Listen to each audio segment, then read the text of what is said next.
Hi friends, எல்லோரும் எப்படி இருக்கீங்க? நல்லா இருப்பீங்க. பேசும் கிரகங்களிலிருந்து உங்கள் நித்யா ராஜேந்திரன். ஃப்ரெண்ட்ஸ், ரொம்ப ஒரு முக்கியமான பதிவு. கருமாவை பற்றி நிறைய பேர் பேசிகிட்டு இருக்காங்க. கருமா நம்மளுக்கு எப்படி வந்து சேரும், ஏன் கருமா வருது, அடுத்தவங்க கருமாவை நம்ம எடுத்துக்குவோமா, அந்த மாதிரி விஷயங்களையெல்லாம் நிறைய பேர் பேசிகிட்டு இருக்காங்க. ஃப்ரெண்ட்ஸ், அந்த விஷயத்தை பற்றி நம்மளும் சில விஷயங்கள் சொல்லணும் அப்படின்னு சொல்லி நான் நினச்சேன். இது வந்து நான் எல்லா பதிவுகள்லையுமே அப்பப்போ டச் பண்ணிகிட்டே தான் இருப்பேன். கருமாவை பற்றி பேசாமல் நான் இருக்க மாட்டேன். நிறைய பதிவுகளை நான் கருமாவை பற்றி பேசியிருக்கேன். கருமா நமக்கு வராமல் இருக்கணும் அப்படின்னா நம்ம என்னென்ன செய்யணும் அப்படின்னு சொல்லி உங்களுக்கு நான் சொல்லியிருக்கேன் இல்லைங்களா? அதாவது ஒருத்தரை நம்ம இன்னொரு உயிரை நம்ம மனசால் கூட அந்த உயிருக்கு எந்த வித கெடுதலும் நம்ம நினைக்கக்கூடாது. அவங்களுக்கு வெளியே தெரியாமல் நம்ம மனசுக்குள்ளேயே அவங்கள நம்ம கண்டபடி திட்டணும்னு வச்சுக்கோங்களேன், அது கடவுளுக்கு புரியும். நம்ம மனசு என்ன நினைக்குதுன்னு கடவுளுக்கு தெரியும் இல்லையா? அப்போது தேவையே இல்லாமல், ஏன்னா உண்மை நமக்கு தெரியாது. அவங்க என்ன நமக்கு பண்ணாங்களோ அதுக்கு என்ன காரணமோ அது நமக்கு தெரியாது. ஏதோ ஒன்று நடந்துருச்சு, இவப்பாரு இப்படி பண்ணிட்டு போயிட்டா பாரு அப்படின்னு சொல்லி நம்ம அதை கருவக்கூடாது. அவங்க என்ன காரணத்தினால நமக்கு அந்த மாதிரி பண்ணாங்களோ அது நமக்கு புரியாது இல்லையா? அந்த மாதிரி ஏதோ ஒன்று நடக்கும். ஸோ மனசார கூட அவங்க சரி என்ன நினச்சின்னு தெரியல, ஏதோ நடந்திருக்கு தொலையுது அப்படின்னு விட்டுருங்க. அந்த மாதிரி விட்டுட்டோம் அப்படின்னா நம்ம மனசால் கூட அடுத்தவங்களுக்கு கெடுதல் நினைக்காமல் இருந்தோம் அப்படின்னா அது நமக்கு கருமாவாக வராது. அதே போல் மனதால், நம் சொல்லால், நம்ம வார்த்தைகளால் அடுத்தவங்களை காயப்படுத்தாமல் இருந்தோம் அப்படின்னா, நம்ம சாதாரணமாக தான் சொல்லியிருப்போம், பட் அவங்க ஹர்ட் ஆகிட்டாங்க அப்படின்னு வச்சுக்கோங்க. அந்த மாதிரி ஏதோ ஒன்று நம்ம ஒரு வார்த்தை பேசி அவங்க மனசு கஷ்டப்பட்டுச்சுன்னா அதனால் நமக்கு கருமா வரும். ஓகேங்களா? அதே போல் நம் மனதால், சொல்லால், செயலால் நம்ம செய்கிற ஏதோ ஒரு செயல் அவங்களுக்கு ஹர்ட் பண்ணிச்சு அப்படின்னா நமக்கு கருமா வரும். ஃப்ரெண்ட்ஸ், இதெல்லாம் இந்த மாதிரி தான் கருமாக்கள் வரும். சரி, கருமாவை எப்படி கழிக்கலாம் அப்படின்னு சொல்லி கேட்டிங்கன்னா சில விஷயங்கள் பண்ணி கழிக்கலாம். அதாவது என்னென்னா, அடுத்தவங்களுக்கு உதவுறது, ஏதோ ஒரு வகையில் நம்மளால் முடிஞ்ச வகையில் அவங்களுக்கு ஒரு உதவி செய்கிறது. பணத்தால் செய்யலாம், அறிவால் செய்யலாம், புத்தியால் செய்யலாம், நம்ம உடம்பால் செய்யலாம், இல்லை நம்மக்கிட்ட இருக்க ஏதோ ஒரு பொருளை கொடுத்து செய்யலாம். அந்த மாதிரி ஏதோ ஒரு விஷயத்தால் நம்ம கருமாவை நம்ம கழிச்சிக்க முடியும். எப்படி கருமா சேரும் அப்படின்னு சொல்லி பார்த்தீங்கன்னா, நம்ம கெட்ட விஷயங்கள் செஞ்சால் கருமா சேரும், அவ்வளோதான். நான் நேர்மையாக இருக்கணும். நான் நேர்மையாக இருந்தேன் அப்படின்னா எனக்கு எந்த கருமாவும் வராது. நான் ஏதாவது ஒரு இடத்துல நான் நேர்மையை தவறினேன்னு வச்சுக்கோங்களேன், அப்போ எனக்கு கருமா வரும். அவ்வளோதான் ஃப்ரெண்ட்ஸ். ஓகேங்களா? நேர்மையாக இருக்கிறது அப்படின்னா என்னென்ன அப்படின்னு சொல்லி கேட்பீங்க. இப்போது உங்கள் பையன் ஸ்கூலில் படிக்கிறான், அவன் வந்து சரியாக ஹோம்ஒர்க் எழுதாமல் போயிட்டான், ஏதோ ஒன்று நடக்குது. அப்போது அங்கே அவங்க கிளாஸ் டீச்சர் வந்து, அந்த சப்ஜெக்டோட டீச்சர் வந்து அவங்கள சத்தம் போடுறாங்க, பையனை திட்டுறாங்க. அப்போ அவன் பையன் ஏதாவது திருப்பி பேசுகிறான்னு வச்சுக்கோங்க, கோவம் வந்துருச்சு. அந்த அம்மா ஒரு அடி வைக்கிறாங்க பையனை. சரியா? உடனே அவன் வீட்டுக்கு வந்து இந்த மாதிரி எங்கள் மிஸ் என்னை அடிச்சிட்டாங்கன்னு சொன்னதும் நீங்கள் அடுத்த நாள் போய் ஹெட்மிஸ்டர்ஸ் கிட்ட கம்ப்ளைண்ட் பண்ணுறீங்க. கம்ப்ளைண்ட் பண்ணதும் ஹெட்மிஸ்டர்ஸ் என்ன பண்ணுறாங்க, ஒரு கம்மி இல்லாமல் ஒரு 50,000 ஃபீஸ் கட்டின ஒரு பேரண்ட்டு என் பையனை மிஸ் அடிச்சிட்டாங்க அப்படின்னு சொன்னதும் அவங்களுக்கு என்ன இப்போது மேனேஜ்மெண்ட்டுக்கு பதில் சொல்கிறதா, பேரண்ட்டுக்கு சொல்கிறதா, டீச்சருக்கு பேசுகிறதான்னு தெரியாமல் அவங்க இருங்கம்மா டீச்சர் வர சொல்கிறேன், நாங்கள் டீச்சர் வராங்க, டீச்சர் வந்தது ஏன் அடித்தேங்கிற ஒரு காரணத்தை சொல்கிறாங்க. அது காரணம் நியாயமாகவே கூட இருக்கட்டும், ஆனாலும் நீங்கள் அடிச்சிருக்கக்கூடாதுல்ல அப்படின்னு கேட்டிங்கன்னு வச்சுக்கோங்க. அப்போ என்ன பண்ணுவாங்க ஹெட்மிஸ்டர்ஸு? வேறு வழி இல்லாமல், அவங்களுக்கு நீங்கள் கிளையண்ட் இல்லையா, நீங்கள் கன்சியூமர் இல்லையா, அவங்களுக்கு பணம் கொடுக்குறவங்க இல்லையா, அதனால் உங்களுக்கு ஃபேவராக பேசணுமே சொல்லிட்டு இனிமேல் நாங்கள் உங்கள் பையனை அடிக்கலாமா, ஆமாம் நீயும் சொல்லிவிடு, இனிமேல் நான் வந்து உங்கள் பையனை அடிக்க மாட்டேன் அப்படின்னு சொல்லிவிடு அப்படின்னு டீச்சர்கிட்ட சொல்கிறாங்க. அவங்களும் அடிக்க மாட்டேன்னு சொல்லிவிட்டு என்ன நினச்சிப்பாங்க, உனக்கு நல்லது தானடா செஞ்சேன், உங்கள் பையனுக்கு நான் நல்லது தானே செஞ்சேன், நீங்கள் புரிஞ்சுக்கலைன்னா நான் என்ன பண்ண மாட்டோம், அவன் கீழே போட்டோம், என்னமோ திருப்பி பேசட்டும், அவன் எப்படியோ வளரட்டும், எனக்கு என்னன்னு போயிடுவாங்களா? யாருக்கு நஷ்டம்? நல்லா யோசிச்சு பாருங்கள், யாருக்கு நஷ்டம்? உங்களுக்கு தானே. அப்போது நீங்களே தேவையே இல்லாமல் உங்களுக்கு நல்லது செஞ்ச ஒருத்தங்களை நீங்களாவே கெடுத்துக்கிறீங்க. கருமா வருமா வராதா உங்களுக்கு? ஒரு நல்லது செஞ்ச ஒரு டீச்சரை அந்த வேலையை செய்ய விடாமல் நீங்கள் செஞ்சதுனால உங்களுக்கு தான் கருமா வரும். அந்த டீச்சருக்கு ஒன்றும் வராது. அவங்க நல்லது செஞ்சாங்க, அவங்க கடமை அவங்க செஞ்சாங்க, அவங்க பொறுப்பை அவங்க செஞ்சாங்க. ஆனால் நீங்கள் அதை செய்ய விடாமல் பண்ணிட்டீங்க. உங்கள் நஷ்டம் உங்களுக்கு தான், ப்ளஸ் கருமாவும் உங்களுக்கு தான். புரிஞ்சுதா ஃப்ரெண்ட்ஸ்? கருமா எப்படி வருது அப்படின்னு சொல்லிட்டு. சார், உங்களுக்கு கோயம்புத்தூரில் ஒரு மிகப்பெரிய கேட்ரிங்காரரான மாதம்பட்டி ரங்கராஜ் அவர்களை உங்களுக்கு தெரியும் இல்லைங்களா? மோஸ்ட்லி இன்றைக்கி இந்தியாவுக்கே தெரிஞ்சவராயிட்டார். அவங்க அவரை பார்த்துருப்பீங்க. ஒரு சமையல்காரர் தானே, தொழில் சமையல்.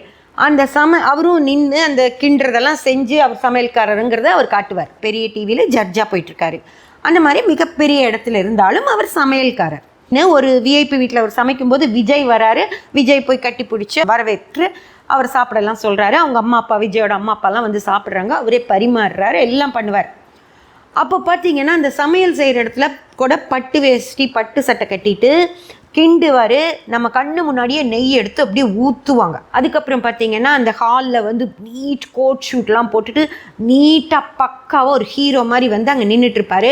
அப்புறம் டைனிங்கில் போய் எல்லாத்துக்கும் பரிமாறுறது, எல்லாத்தையும் ஹக் பண்ணுறது, பேசுறது, அதெல்லாம் முடிஞ்சு பார்த்தீங்கன்னா அப்படியே இன்னொரு இதில் பார்த்தீங்கன்னா அப்படி கோட்டெல்லாம் அப்படி பறக்கும். ஒரு ஹீரோ வந்தால் எப்படி இருக்கும் அந்த மாதிரி எப்படி நடக்கிறது, அப்படி நடக்கிறது, பெரிய காரில் போகிறது, ஃப்ளைட்டில் போகிறது, அந்த மாதிரியெல்லாம் அவரை காட்டுவாங்க. ஸோ அவர் என்ன பண்ணுறாருன்னா, என்னோட சமையல் அப்படின்றது எனக்கு மிகப்பெரிய விஷயம், நான் இப்படியெல்லாம் பண்ணுறேன் பாருங்கள், நான் அப்படியெல்லாம் பண்ணுறேன், நான் பெரிய விஐபிக்களுக்கெல்லாம் பண்ணுறேன் அப்படின்னு அவ்வளோ பெருமையாக, அவ்வளோ பந்தாவாக எம்மாதிரி ஆட் பண்ணுறாங்கங்கிற மாதிரி காட்டுவார். வேறு கேட்ரிங்காரங்களுக்கெல்லாம் கொஞ்சம் டென்ஷன் கூட ஆகும். அந்த அளவுக்கு அவ்வளோ பந்தாவாக காட்டுவார்.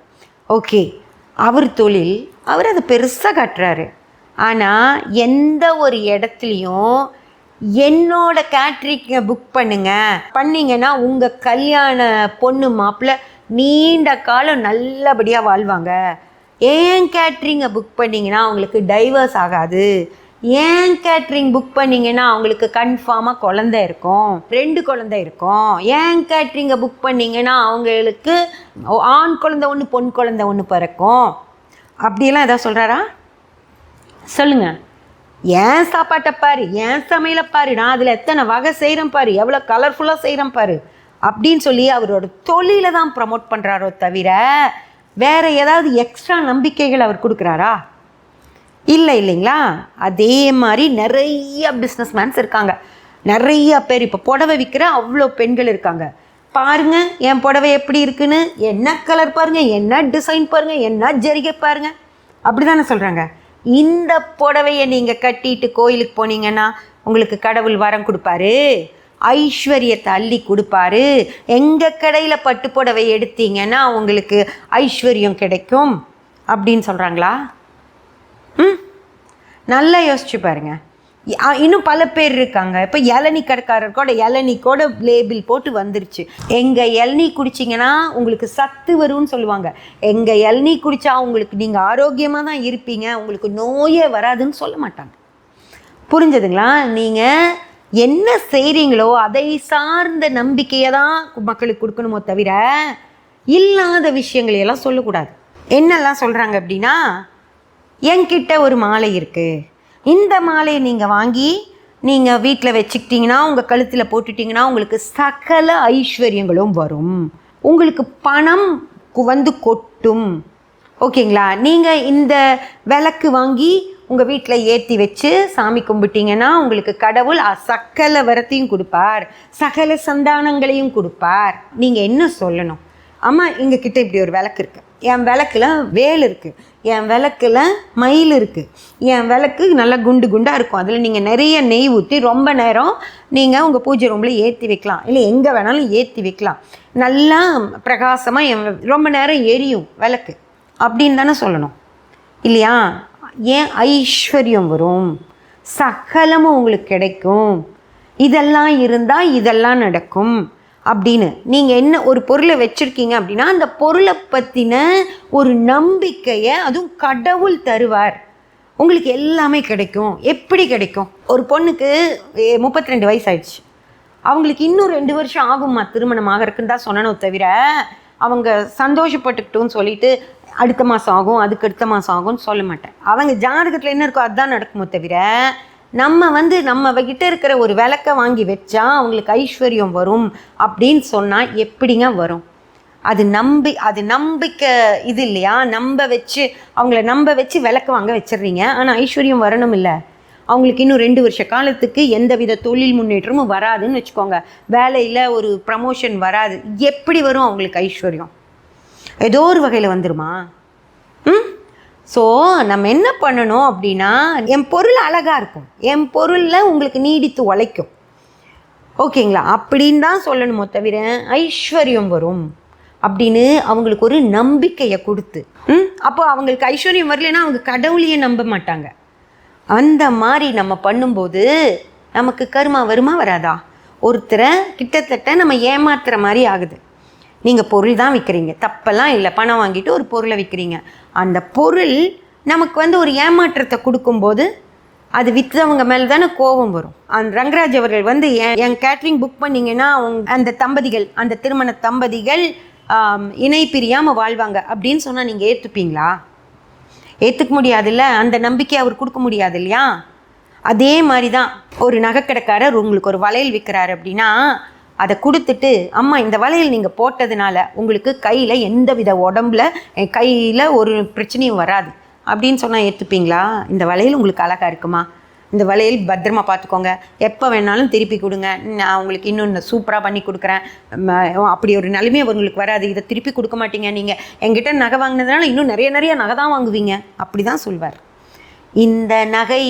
இந்த நகைனால உங்களுக்கு இந்த இடத்துல போட்டதுனால கையில் இங்கே பிரச்சனை இல்லாமல் பண்ணி உங்கள் உடம்புல எந்த வித பிரச்சனையும் இல்லாமல் இருக்கும் அப்படின்னுலாம் சொன்னால் நீங்கள் ஏற்றுப்பீங்களா? மாட்டீங்கள்ல, ஏற்றுக்க மாட்டீங்கள்ல. அதெல்லாம் உங்களுக்கு சரியில்லைன்னு தோணும்ல. ஆனால் கடவுள் பேரில் சொல்லும்போது மட்டும் நம்பிடுறீங்கள்ல, கடவுள் நமக்கு செய்வார் அப்படின்னு சொல்லி. அப்படி நம்ப வைக்கிறப்போ, உங்களை நம்ப வைக்கும்போது கர்மா வருமா வராதா? இந்த மாதிரி ஒரு விஷயங்கள்லாம் இருக்குது அப்படின்னு சொல்லி நம்ம அதை சுட்டி காட்டுறோம். இது சரியில்லை, இப்படி செய்யக்கூடாது அப்படின்னு சொல்லி நம்ம சுட்டி காட்டினா அதுக்கு கர்மா எனக்கா வரும்? நல்லா யோசனை பண்ணி பாருங்கள். அந்த மாதிரியே ஒரு பொருளை வாங்கி நம்ம வீட்டில் வச்சுக்கிறதுனாலையோ, சாமி ரூமில் வைக்கிறதுனாலையோ நமக்கு சகல ஐஸ்வர்யங்களும் சகல அதிர்ஷ்டங்களும் பண வரவுகளும் வரும் அப்படின்னு சொல்லி நம்பாதீங்க.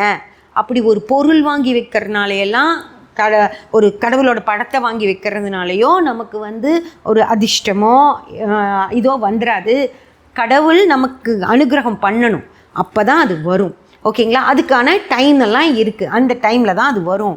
அதனால் மக்களுக்கு ஒரு நம்பிக்கை அப்படி கொடுத்து அவங்கள கஷ்டப்படுத்தாதீங்க அப்படின்னு சொல்லி நான் சொன்னால் எனக்கு எப்படி கர்மா வரும்? நல்லா யோசிச்சு பாருங்கள். அப்படி செய்கிறது சரியில்லை அப்படின்னு தானே நான் சொல்கிறேன். அப்போ எனக்கு எப்படி கர்மா வரும்? நான் மக்களை அதை நம்பாதீங்கன்னு சொல்கிறேன், அப்போ எனக்கு எப்படி கர்மா வரும்? அதை சொல்கிறவங்களுக்கு வருமா, எனக்கு வருமா? நல்லா யோசிச்சு பார்த்துக்கோங்க. நீ இப்படி சொன்னதுனால என் கர்மா உனக்கு வந்துடும், நான் கர்மா ஃப்ரீ ஆகிடுவேன், ஆனால் என்னை பற்றி நீ பேசுனதுனால உனக்கு கர்மா வந்துடும் அப்படின்னா எனக்கா வரும்? நான் ஒரு நல்ல விஷயத்த சொல்லியிருக்கேன், அதை தப்புன்னு சொன்னால் யாருக்கு கர்மா வரும்? நல்லா யோசிச்சு பார்த்துக்கோங்க ஃப்ரெண்ட்ஸ். அதனால் கர்மா அப்படின்றது நீங்கள் ஒரு தப்பு செய்யும்போது உங்களுக்கு கர்மா வரும், தப்பு செய்யாதவங்களுக்கு வராது, தப்பு செய்கிறத சுட்டி காட்டுறவங்களுக்கெல்லாம் வராது. கர்மா அப்படின்ற ஒரு விஷயத்தை பற்றி நல்லா புரிஞ்சுக்கோங்க.